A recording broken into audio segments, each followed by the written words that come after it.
draft ready before when we get back on what, Wednesday? Yeah, it should be, yeah, November 14th, deadline at 11:59 p.m. to get the +5. So,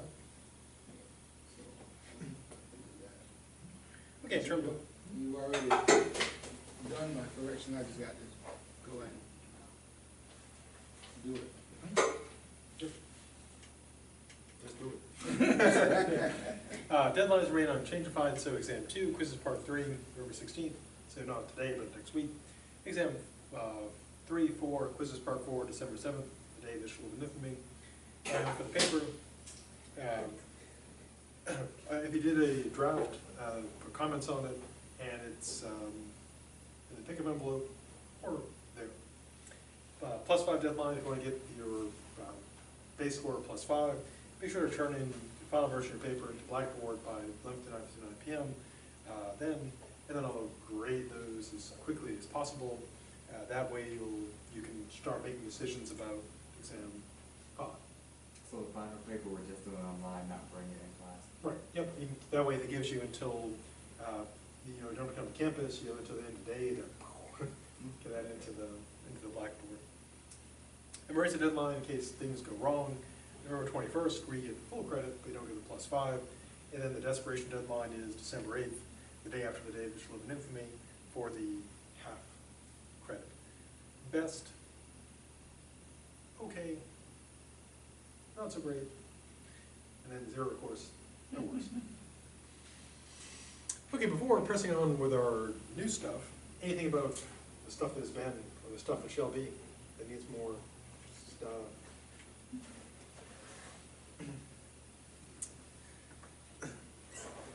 We're also in political limbo now. We still don't know who won the elections. Whereas at least we're not seeing more ads, because there were still ads Wednesday morning, they're no, no more ads. This is just, it's got to end. But anyways, so we're looking at the question of immortality of the soul. What happens after you die? Now Hume is considering not all of the arguments for immortality, but some of the classic ones. The first one we saw was the idea of, and it's an argument that still gets presented today. I remember when I was a freshman in philosophy class, there's always someone who's super excited and they'll say, the law of thermodynamics says matter and energy can either not be created or destroyed, so there must be an immortality. And Hume, raises that similar point. Maybe the soul keeps on going, but what we want is not the stuff keeps going, we want it to be us. So the fact that my molecules keep going doesn't make me immortal. Likewise, if the ghosty stuff that makes up my soul keeps going, but I don't, then I don't. Then he turns to moral arguments. Again, the idea there is that when we look at the world, we see that the wicked are often exalted and lifted to high places, and the good are brought low. And that offends our spirit of justice. And so we crave, nay, we demand justice. And we're not going to get it here, so there must be an afterlife in which justice, true justice, is dispensed. Now Hume rejects that for a variety of reasons we saw. The first one being that the punishment seems disproportionate. That if we believe in afterlife because of this cosmic justice, then the punishment is excessive. Because if you do something wrong, if you're evil from day one, you can't do an infinite amount of evil. So infinite amount of punishment would be unjust. Likewise, you can't do an infinite amount of good, so infinite amount of reward would also be unjust. He also considers the problem of the idea that, say, if God makes everything happen, I gave, my kind of creepy example of the dolls. That's why I thought about bringing in dolls today, but I thought that'd be super creepy. Probably, that'd be too much, too far. Maybe I'll use pan puppets for that.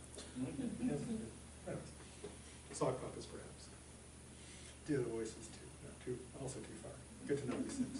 So, if God is controlling everything, then there's no one for God to punish because He's making it all happen. Hume also points out that it seems that all the qualities we have are suited not for an afterlife, to punish and rewarded, but with life here and now. So when it comes to those moral arguments, he's not convinced. Now again, he doesn't take the conclusion, definitely there's a no immortality.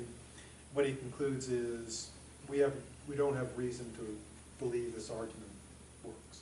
So he ends up in a skeptical place.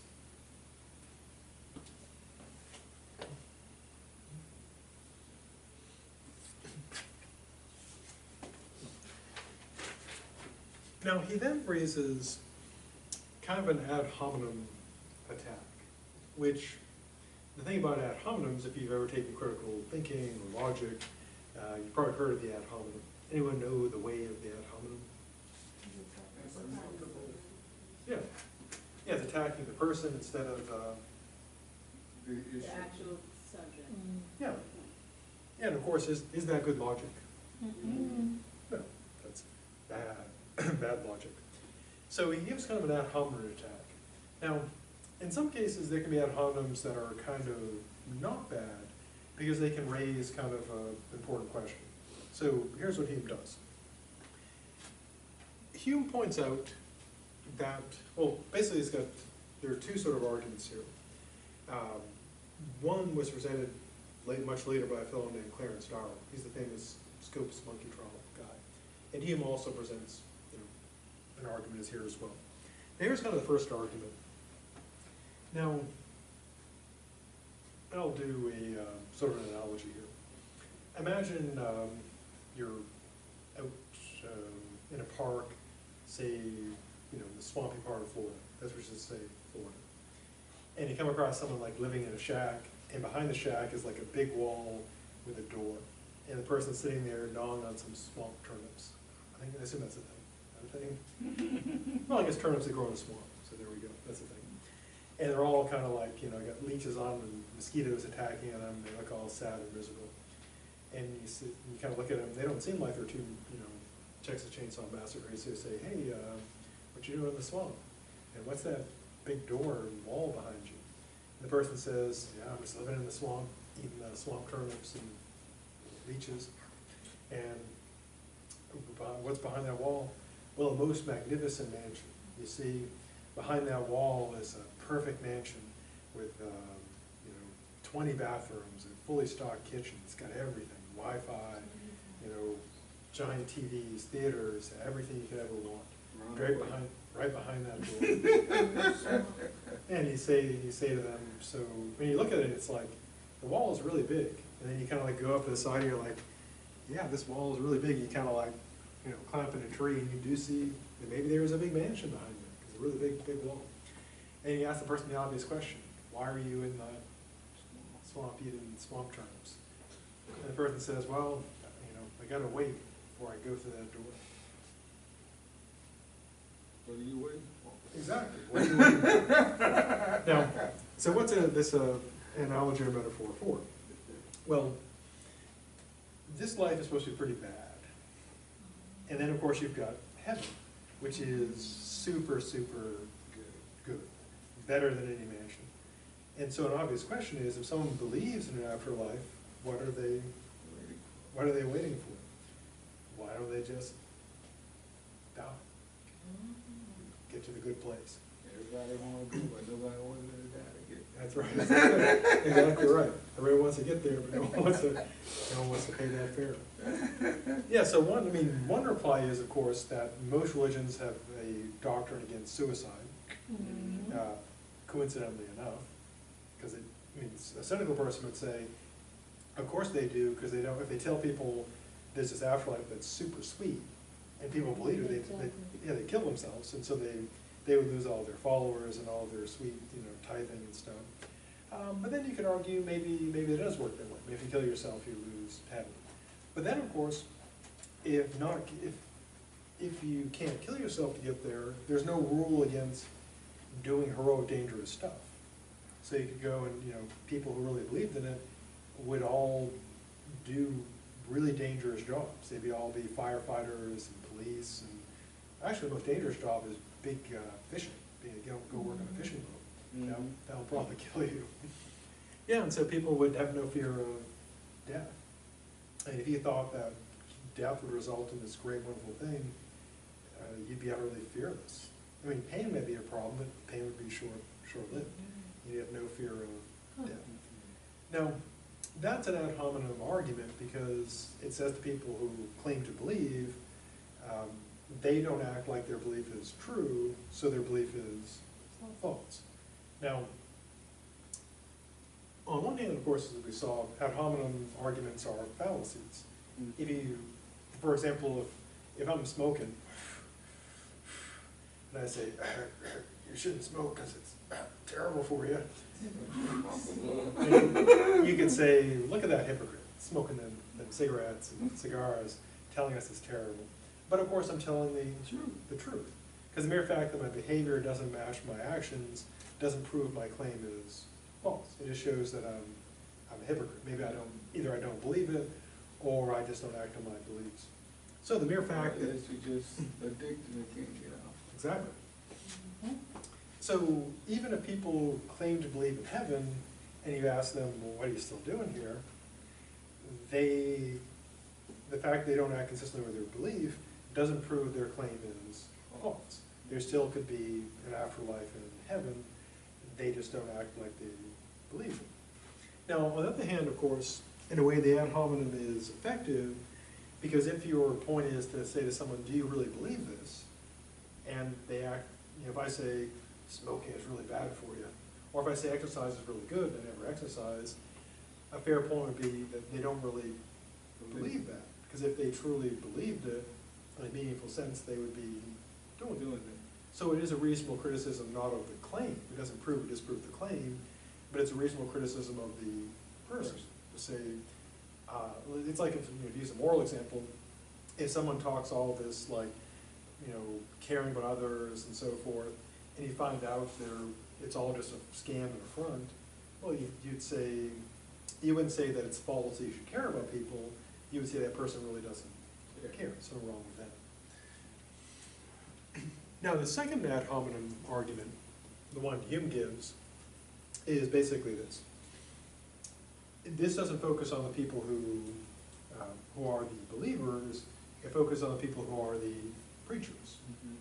And so what he noted in his time, and he hadn't seen nothing yet, was that many of the people who were religious leaders were very rich, did very well. I mean, if you look at, like in medieval Europe, the Pope was incredibly wealthy. The church was exceptionally wealthy. They have all the gold and good stuff. And then today, of course, we have a return to that. We have the mega churches and the Gospels of Prosperity, in which you have people who have mega churches. And of course, there's the person who said that Jesus, wants him to have his private jet. I'm pretty sure it's top of Jesus' list, private jet. Blessed are the jet setters, they shall fly quick. And so, if you have people who claim that what matters is the afterlife, but they're stocking up money and gold toilets and private jets here, a fair question would be well, if they truly believe that what matters is the afterlife, then why are they so focused on getting all the money here? Now again, that doesn't prove their claim is false, because like take the person who claims you should be charitable and generous, and it turns out it's all a scam. They're just ripping people off. That doesn't prove that you shouldn't be charitable and generous. It proves they're crooks. And so someone who claims that, they cite, Jesus saying about, it is easier for a camel to pass through the eye of a needle than for a rich man to get into heaven. And they're saying that with all their, jet and gold and stuff.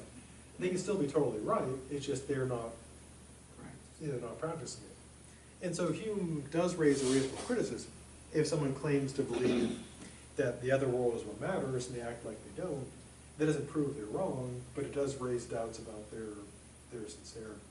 So again, the ad hominems don't disprove claims, but they provide legitimate grounds for questioning someone's integrity or their own belief.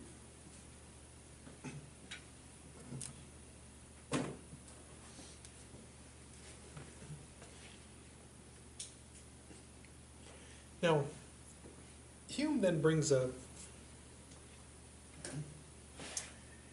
animals again. And again, this whole point with the animals is not so much to say, heaven is full of animals. But again, the people he's arguing against, like Descartes, etc., they have the view that animals don't have souls, don't have afterlife.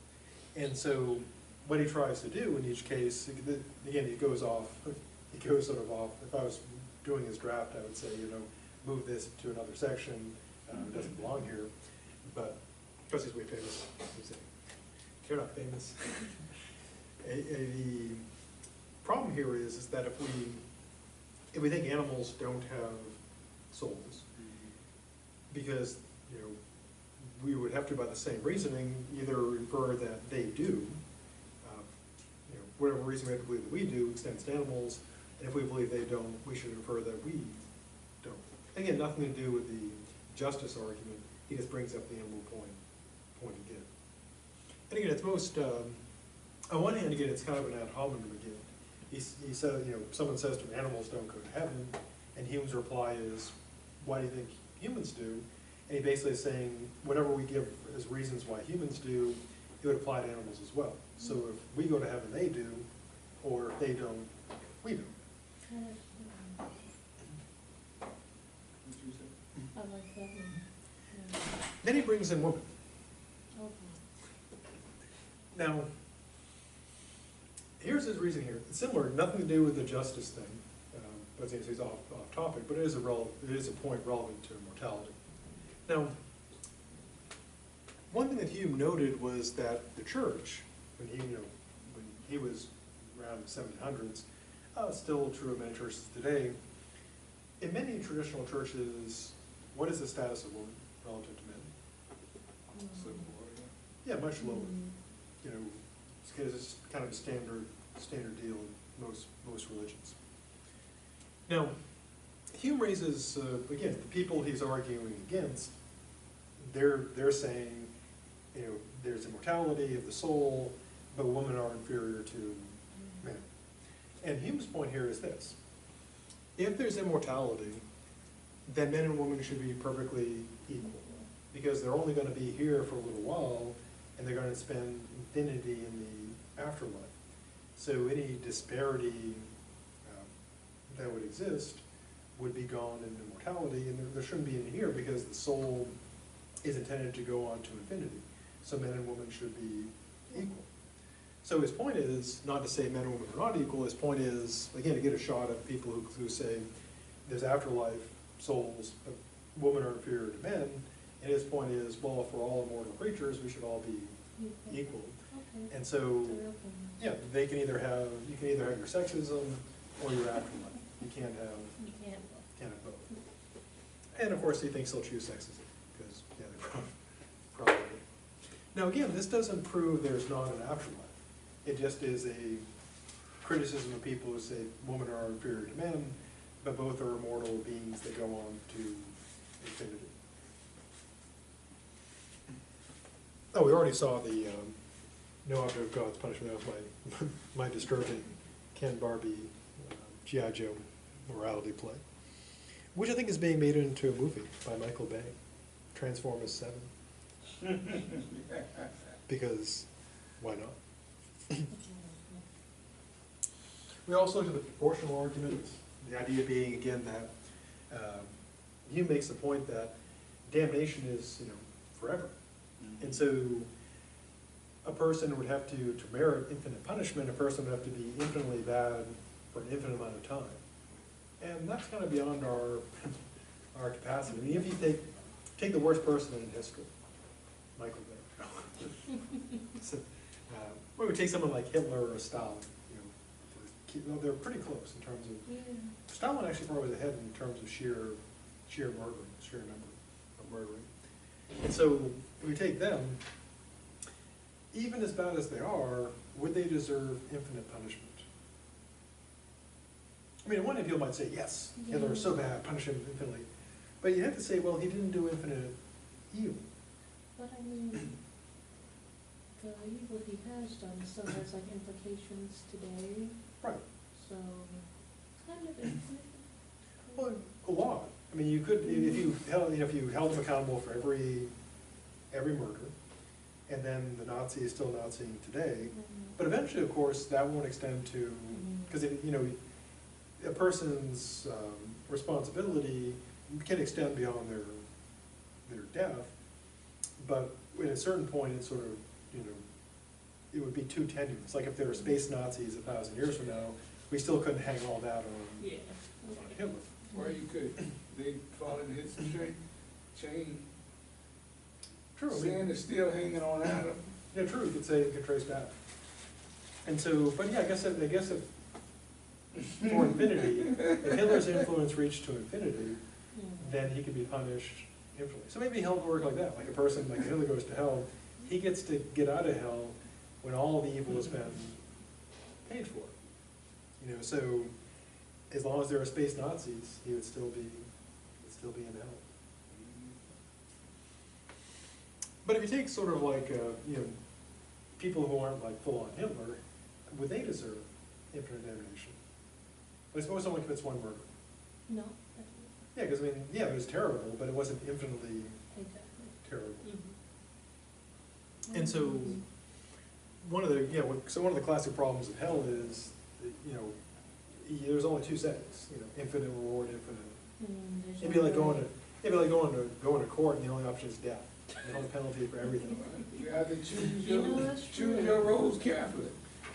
Like he said, you know, if you've been warned, that you walk down this hall, there's a pot of gold down there. You walk that way, but if you walk this way, there's a slippery cliff you're gonna fall off. And so now you just got to choose your roles carefully. That's all. Well, true if there's warning, but even if, I mean, suppose tomorrow they just said, hey, we're simplifying the legal system. Every misdeed is punishable by death. Like you, library book late, death. Well, it's going that way, you know. what? That's really how hell is.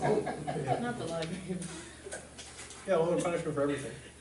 You know, But yeah, I mean, honestly, that is how hell is described. It's like infinite suffering for Yeah. like one sin that you might have done. yeah, forever.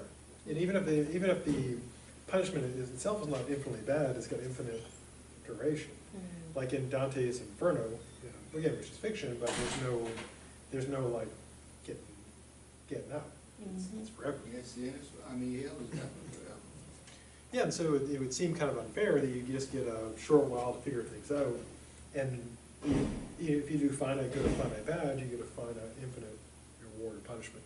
And again, there are theorists who try to address this. I mentioned Edwards, who is famous "Sinners in the Hands of an Angry God," and his argument was, any God is infinitely good, so any sin against God is infinitely bad.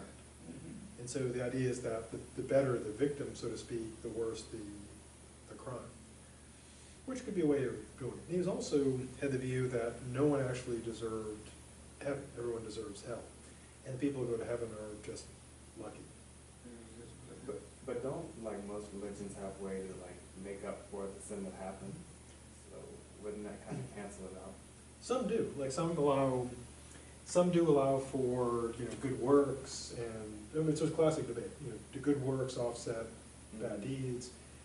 Or in some views, all you have to have is faith, and that it offsets everything. Like the classic thing, like the deathbed confession, where you can be terrible all your life as long as you get in that last penance. You know, that's gonna. That's crazy. Wouldn't that all men should be saved, but some won't because they won't repent.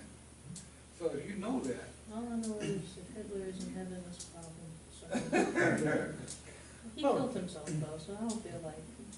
Well, I mean, there could be views. I mean, Hume's just going with kind of the standard view, but there are nuanced views of hell where people go, they're punished, but then there's like a redemption system. The idea being that eventually you pay, it's like with any system of punishment, eventually you pay your debt, and then if you're able to become a better, you know, I guess if you pay your debt, eventually the punishment stops, and maybe if you're actually able to repent, then you'd be able to go to the good place. And then maybe there could be backsliding. If someone's, you know, in a good place and they're bad, then they could go bad. That's So crazy. glad that ain't true. We don't actually know. I mean, because we don't have a definitive, you know, study Well, I of mean, Lucifer was an angel. Hopefully that how hell works. Yeah, I mean, because God runs, I mean, he created hell. That's God's. Yeah, but the purpose was created with one person. Then because of sin, the sin of man, it enlarged itself. Gotta keep what you got at first, and you gotta stock it. Now, Hume also says, well, his last 3 points here. Again, one thing is, there's just two settings. There's like perfect good, perfect evil.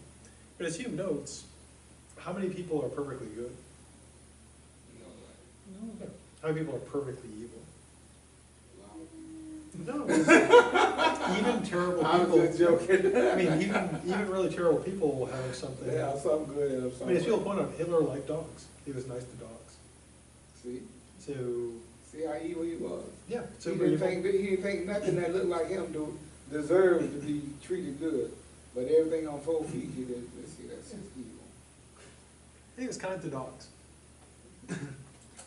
So yeah, so no human being could be, well, we probably don't have the capacity for pure evil.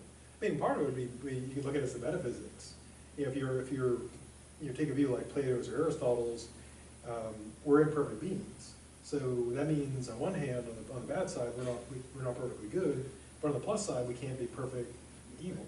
Because our evil would always be tainted by some good. Yeah, some good. I agree, but I just had to. You know, Hitler was just a horrible fellow. Go ahead, Professor. So, yeah, so if we just got the two settings, they would seem to be, you know, it's kind of weird because we have people that are quite a mix. The Good Place, an interesting show, actually explicitly philosophical, which is weird and successful. But they have only in one of the stories, they have one person where they have basically a point system. You get good points and bad points, and if you don't get enough good points, you go with the bad points. And someone had like perfectly balanced points, so they end up they had to create a special place for them, which is not terrible, but not great. And so they're kind of in the neutral place. Of course, you'd think there'd be a lot more people, but you know, kind of like that. And again, some theologies do have, you know, areas of, areas of there's like better places and worse places. And some of you have that idea that you can move around in them. Some folks say hell has stages. Oh yeah, Dante is nine layers of hell. Each one worse. Also, he raises a problem which was a serious problem, still is in a way, is what about people who die like in infancy or before they're born? Oh, God, that's always do they go to hell? Yeah. Yeah, because one view was well, if they don't give like communion and they can't, accept the religion, then hell. But then it was. I was watching The Witch, the scary movie The Witch, and you remember when, I don't know if you saw that one, when the baby is stolen by the witch that lives in the forest, and like the mom was like, he was born of sin, so he went to hell because he wasn't baptized and all that. So that's so dark. The movie was so bad. Yeah, it was a view, because the idea was you have to be baptized, and then some views you have to actually accept. So if you don't, and now the one view is that the Catholic Church came up with the notion of limbo for that express purpose, that the idea that infants would go to hell seemed too harsh. And so the idea was, well, they really can't go to heaven, because you gotta do some stuff. But they had the idea of limbo, which is a place where you'd go between heaven, well, I guess it'd be between heaven and hell, but not earth. So it'd be like a side place. They're creating a place for you to go. Maybe the soul was just recycled. Yeah, I guess you use that. Maybe another See, shade. if they just stick with the Bible says the soul that sinned did should have died. Well, the babe is an infant. What sin is committed? Well, everyone's born. If you We're go, born there, we're Yeah, born born. in shape and iniquity, true. Yeah. But if the soul that sinned, it should have died. If you ain't had this opportunity to do no sin, you ain't gonna do no. but that's where original sin comes in. Because if you believe in original sin, people are pre-sinned, and they have to, and so everybody's hellbound. You have to get that washed off. And so infants But who, Jesus already did that. if you take the New Testament, yeah, then you could say that people have been pre-washed from their sins, and then you're okay unless you start accumulating See, so more sins. So the infant ain't had no opportunity to do that. Yeah, so they would be, on that view, if they've been pre-washed by Jesus, then they would be set for heaven. Yeah. And so the best time to die would be before you have a chance to get sinned.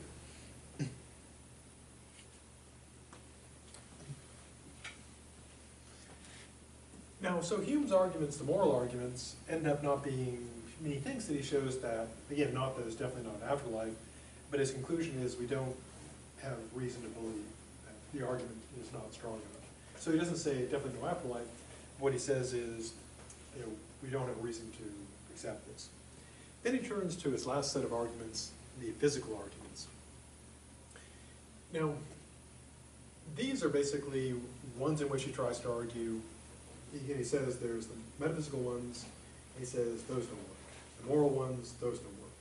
And then with the physical arguments, he say these are all telling against immortality. And again, he never says I've definitely proved there is no immortality.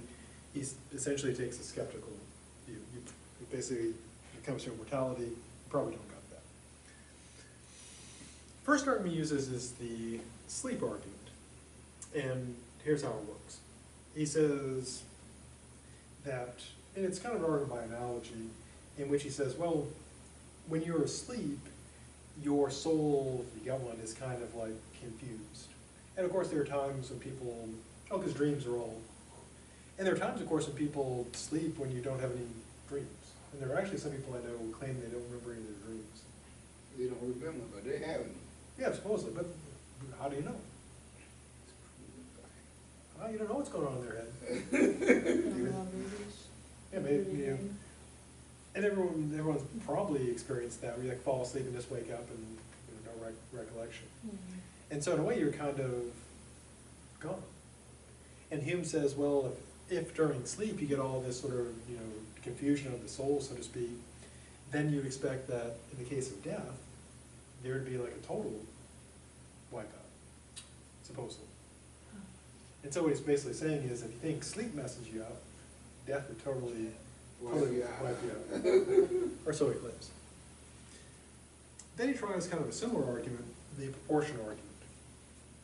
Now, he notes that a person's strengths and capacities are proportional through their life. Like when a baby first comes in, how smart and strong is the baby? Mm-hmm. Yeah, stuffing just whatever into their mouths. That's why they have to like baby-proof everything. Anything they can fit into their mouth or they can fit their fingers into. They just like to shove things, they really will just shove things in the Well, you gotta figure sockets. how things work. And to be fair to babies, I guess when humans first were around, there wasn't much they could instantly kill you if you just stuck a fork in it. Yeah. As long as you stick a fork in one of the things, you're okay. Because you need to close the circuit. It's like with car batteries. You can touch either one. You just don't touch both. So when you're wiring stuff up, yeah, you could. I mean, don't do this, but you could, if you were super careful, you could work with live wires as long as you don't close the circuit. It's not. If you took one wire and stuck it, it didn't have both. Well, now, if you stuck the positive lead to you, and you're grounded, you're gonna fry. Yeah, you'll close the circuit. What's grounded, meaning touching? Yeah, because you'll close the circuit with the earth. See, if you ground it to the floor, you barefooted on the floor, and you stick a wire to the live feet, Yeah, I you're did right. not know that. you dead. I did not know that. But if you're working with, like when I was wiring up solar panels, and you gotta touch the connector of the battery to wire it in. But as long as you're not touching the negative with the battery, you're okay. But yeah, with the current, like if you get your wire, it will connect to you'll close the circuit to the ground. Which is why when birds can, as long as they don't touch the ground, or when they have when people work on the high tension wires, I think it's called bolting on. They'll fly up with a helicopter and they'll hook into it, and as long as the helicopter and they don't close the circuit, they can have all that stuff, because it's not that they're running through. You can be full of tons. Yeah, it's just as long as it's not Ground. grounded, you're cool.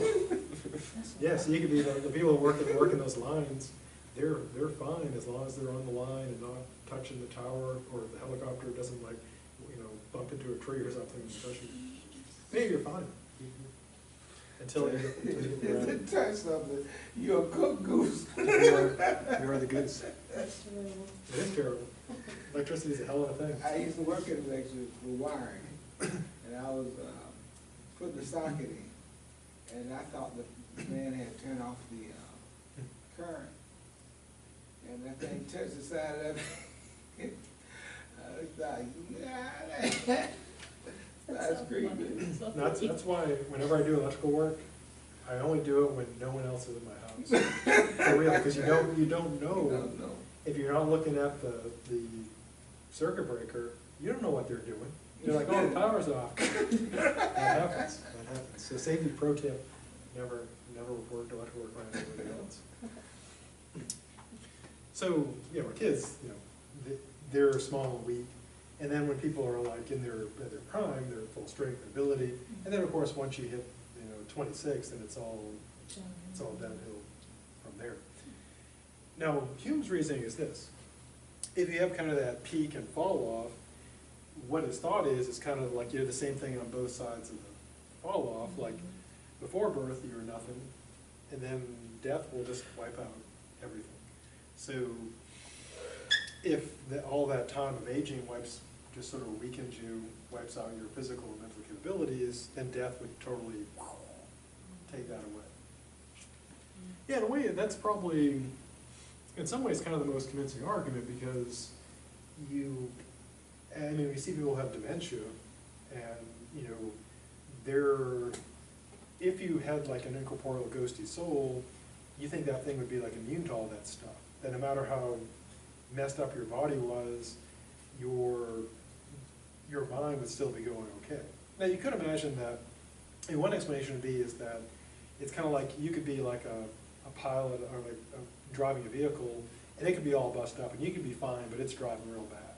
So maybe one way to get around that would be like, well, yeah, the person there is fine, but their control system's interface is all busted up, so they're having a hard time working it's like trying to drive a car with, the gears, the drive shaft is broken, so maybe that's what it's like. But on the other hand, if you thought, if we are like this immortal, indestructible soul, you would think there would be no dementia, because your body. Well, what they got to do with Christ and China? When your soul is secured, when I'm here, I'm a mortal body. Right, but your soul is But my immortal. soul is still, this is the shell for my soul, right? So when I die, my soul gonna leave this shell.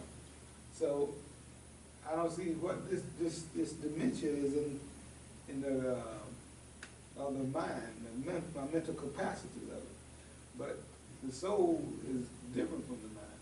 Well, there's a few ways to look at it. As you said, one way to have it is that the soul is totally separate. Mm-hmm. So your mind is totally destroyed, but the soul keeps on going. So I guess you're demented forever in heaven, which would be terrible. That would be terrible. Yeah. Go up there and start tearing out heaven. Yeah, another possibility is that the mind, if the mind is immortal, then it shouldn't lose any functionality. Because you should retain all your cognitive abilities are part of that immortal, immaterial soul.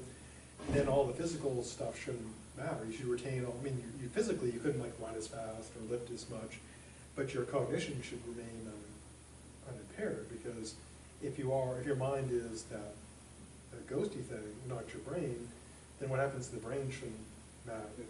But then again, there's also, going with the car analogy, if you're trying to drive like a busted up car, you could be fine, but the car is going to be terrible. Likewise, if your perfectly functioning mind is trying to control a badly damaged brain, then it's not going to be able to do the job properly. So yeah, maybe you're actually fine in there, but it's like someone trapped, in a ship that's all, the rudder is all busted, the sails are all busted, and you're just like, and you can't control it anymore, but you're still fine.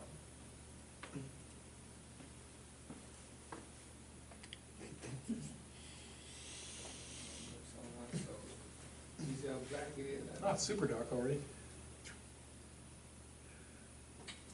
Scary. Yeah, it is. It's like nighttime now. Where we go? Yeah. The next argument he uses, kind of clever, but kind of weird. Now, one thing, of course, that happens is,